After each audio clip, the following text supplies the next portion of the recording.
नमस्कार दोस्तों, आपके अपने यूट्यूब चैनल यदुवंशी क्लासेस में आपका स्वागत है। लास्ट एक वीक से कोई कंटिन्यू वीडियो नहीं डाल पाए भैया, मलेरिया हो गया था, इसी वजह से कोई वीडियो नहीं अपलोड किया है। अब हमने ये लेटेस्ट जो मध्य प्रदेश के आर्थ सर्वेक्षण के आंकड़े हैं, ये जो पटवारी एग्ज़ाम हो या MPPSC हो, इसमें इनका इंपॉर्टेंस ज़्यादा है। इसी वजह से हमने एक नया लेटेस्ट वीडियो जो मध्य प्रदेश पटवारी में जो आर्थिक मध्य प्रदेश की ग्रामीण अर्थव्यवस्था है, उसमें यहाँ से प्रश्न आपके बनते हैं। इसी वजह से इस वीडियो में आपको कुछ लेटेस्ट मध्य प्रदेश की GDP और उसमें प्राइमरी सेक्टर, टर्शरी सेक्टर का क्या योगदान है, उससे संबंधित जितने भी क्वेश्चन बनेंगे ये इस पेज से हमारे एक ही पेज से कंप्लीट टैकल हो जाएंगे।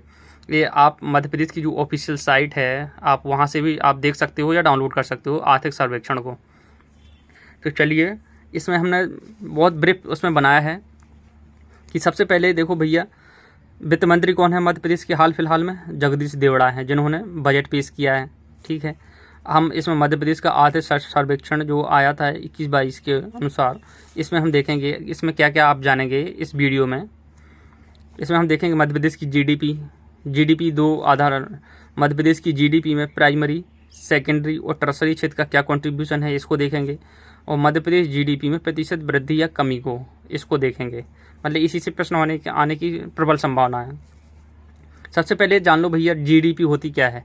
GDP आप देखिए, कोई भी राज्य हो या देश हो, मतलब कंसेप्ट वही है। ये देखिए कि जो हमारा जो वस्तुएं होती हैं प्रोडक्शन और सेवाओं का प्रोडक्शन, उन वस्तुओं और सेवाओं का जो मूल्य होता है, अंतिम मूल्य, वो क्या होता है, एक साल में कितनी वस्तुएं सेवाओं बनी है, उनका मूल्य ही क्या कहलाता है, हमारी GDP कहलाता है। दिमाग में ही रखिए, एक सर्कमस्टेंसेस में कितनी वस्तुओं और सेवाओं का उत्पादन हुआ है, उन वस्तुओं सेवाओं के उत्पादन के मूल्य को ही क्या कहते हैं हम मध्य प्रदेश, उसको GDP कहते हैं। तो चलिए, मध्य प्रदेश की GDP में अब इम्पोर्टेंट डेटा देख लेते हैं। यह है एक आधार वर्ष, एक प्रचलित मूल्यों के आधार पर, दोनों ही पे प्रश्न बनते हैं। आधार वर्ष में क्या होता है, वो प्रचलित वर्ष में मूल्य में अंतर क्या है। आधार वर्ष में क्या होता है भैया, जो महंगाई है उसका कोई योगदान नहीं होता है। मान के चलिए, जो जैसे एक पेन था, उस पेन की कीमत 2011-12 में 10 रुपया थी एक पेन की कीमत, और आज 11 आपका जो 21-22 चल रहा है, इसमें उसी पेन की कीमत 10 रुपये वाले की 25 रुपया हो गया। तो क्या हुआ है, महंगाई तो बढ़ी है भैया, टैक्सेस बढ़ा दिए, प्रोडक्शन सेम ही है। तो आप ऐसा समझिए। तो आप कहोगे उस समय एक प्रोडक्शन हम कर रहे थे, आज भी एक कर रहे हैं। तो हम उस समय 10 रुपया कमा रहे थे, इस समय 22 रुपया करा रहे हैं, लेकिन एक्चुअल में प्रोडक्शन तो एक ही है। तो आपको ये समझना है कि अगर किसी भी राज्य की या देश की GDP देखना हो तो प्रचलित मूल्य पर मत देखा करो। सरकार आपको प्रचलित मूल्यों पर GDP बताती है कि भैया हमारी GDP इतनी रहेगी, लेकिन रियलिटी में आपको देखना समझना होगा कि जो आधार वर्ष पे होती है वो वास्तविक GDP होती है किसी राज्य की या देश की। तो आप सरकार गुमराह करने के लिए हमेशा आंकड़े प्रचलित मूल्यों पर प्रदर्शित करती है। प्रचलित मूल्यों में महंगाई होगी तो बहुत ज़्यादा कहेंगे भैया बहुत ज़्यादा GDP हो गया यार देश में, मतलब वस्तुओं सेवाओं का प्रोडक्शन हो रहा है, मतलब ग्रोथ कर रहा है, लेकिन एक्चुअल में तो पिक्चर कुछ और ही है।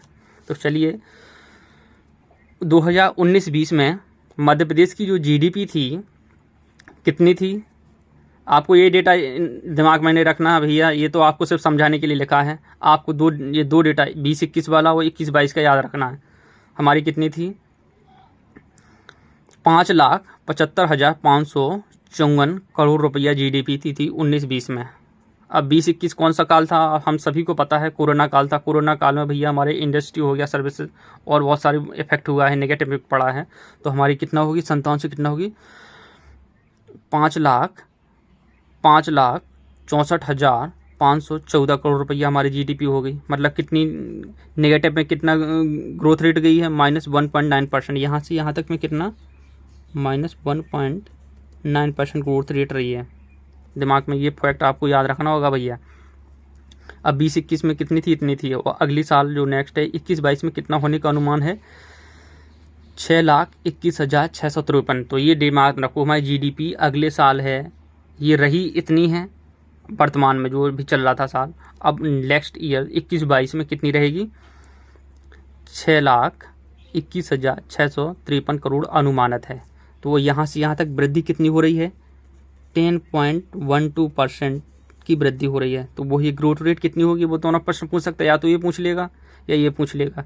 ग्रोथ रेट कितनी रहेगी? 10.12%।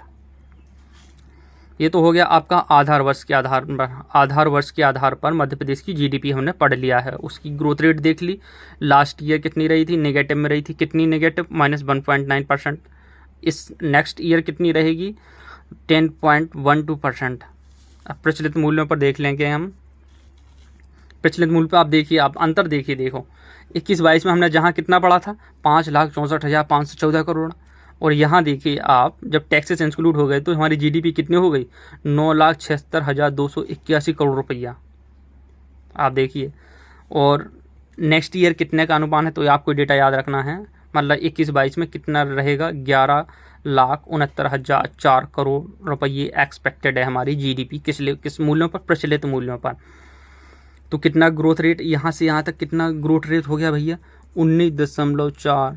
तो मध्य प्रदेश की जो आपके पॉलिटिशियन हैं या वित्त मंत्री हैं वो चिल्ला के बताते हैं कि हमारी जीडीपी में भैया लास्ट ईयर 19.74% की ग्रोथ रेट होगी। लेकिन वास्तविकता तो ये देखो भैया, ये आप बता किस पे रहे हो? प्रचलित मूल्यों पर बता रहे हो। तो आपको ये डेटा याद रखो। प्रचलित मूल्य में पूछ लेगा तो आंसर क्या करोगे? 11,69,004। और परसेंटेज पूछेगा तो 19.74% आप बता दोगे। चलिए अब देख लेते हैं आपका आधार वर्ष 11-12 के आधार पर मध्य प्रदेश की जो जीडीपी है उसमें प्राइमरी सेक्टर, सेकेंडरी सेक्टर और टर्सरी सेक्टर का कंट्रीब्यूशन। यहाँ से भी प्रश्न 100% आएगा, 100% आना है। आप प्रीवियस ईयर का क्वेश्चन पेपर देखेंगे उसमें आपको 3 से 4% तो आने ही आने हैं।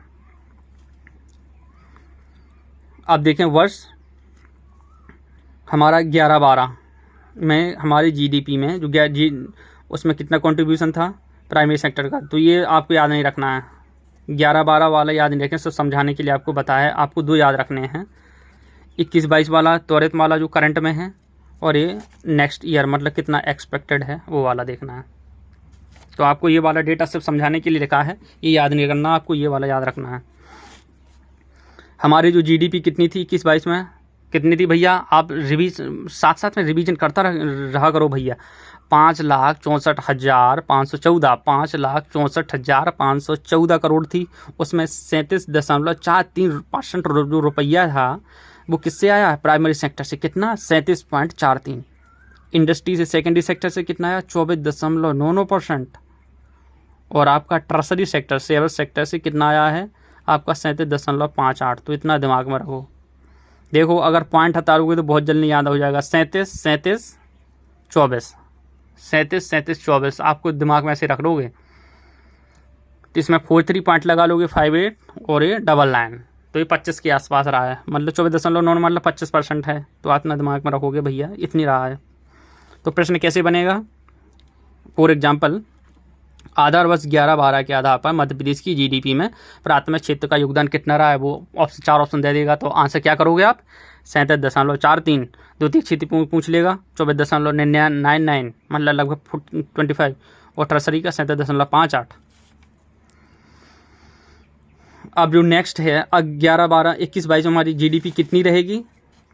हमने कितना पढ़ा था आपको? 6,21,653। 6,53,000 में प्राइमरी सेक्टर का कितना कंट्रीब्यूशन रहेगा? 37.49%। कहाँ से आएगा? प्राइमरी सेक्टर से। सेकेंडरी सेक्टर से 25.10 और टर्सरी सेक्टर से 37.41%। तो आप ये देखो भैया, टर्सरी सेक्टर में सबसे ज़्यादा कंट्रीब्यूशन किस क्षेत्र का है? हमारी जीडीपी में। यहाँ से प्रश्न टैकल होगा, सबसे ज़्यादा रहेगा। तो 37 यहाँ तो किसका है भैया? प्राइमरी सेक्टर का है। यहाँ किसका था? लास्ट ईयर जो जीडीपी में सबसे ज़्यादा कंट्रीब्यूशन किस सेक्टर का था? प्राथमिक क्षेत्र का। कितना? 37.58। तो इसमें तो घटेत्री हुई है, उसमें 8 था, अब नेक्स्ट ईयर 37.41 मतलब थोड़ा सा माइन्यूट सा कम हुआ है। तो प्रश्न पूछ लेगा जो नेक्स्ट ईयर है उसमें प्राइमरी सेक्टर का कंट्रीब्यूशन कितना रहेगा? सबसे ज़्यादा किसका है? प्राइमरी सेक्टर का। कितना? 37.49।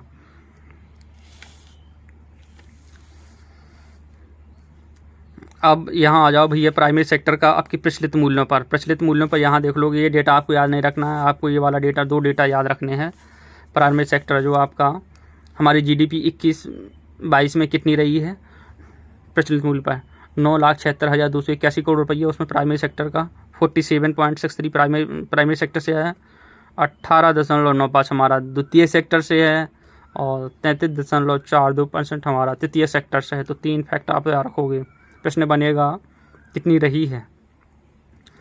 प्राथमिक क्षेत्र का योगदान 2021 में कितना रहा है? 47.4। उद्योग में पूछेगा तो आंसर 18 करोगे और सर्विस सेक्टर या टर्शरी सेक्टर में तो आंसर करोगे 33.42।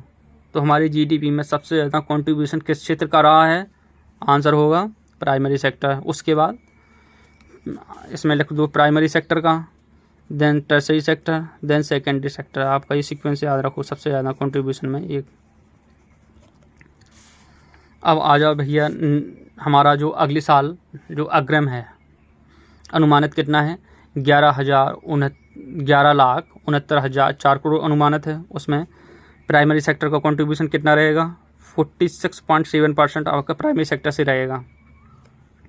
यह है 19.30 द्वितीय क्षेत्र का और 34.13% कंट्रीब्यूशन आपका टर्शरी सेक्टर का रहेगा। तो सबसे ज़्यादा जो आपका जीडीपी में कंट्रीब्यूशन है प्रचलित मूल्यों पर कितना है? 47.6% प्राइमरी सेक्टर का। तो इसमें भी वही सीक्वेंस है, कितना? 46, 34, 19। धन्यवाद दोस्तों। नेक्स्ट वीडियो में आपको मध्य प्रदेश की फसल से संबंधित जितने भी लेटेस्ट इग्नू सर्वे में आंकड़े हैं वो हम बताएंगे हैं। हमारे नए हो तो भैया हमारे यूट्यूब चैनल को शेयर करें, सब्सक्राइब करें और कमेंट बॉक्स में अपने सुझाव ज़रूर साझा करें। धन्यवाद।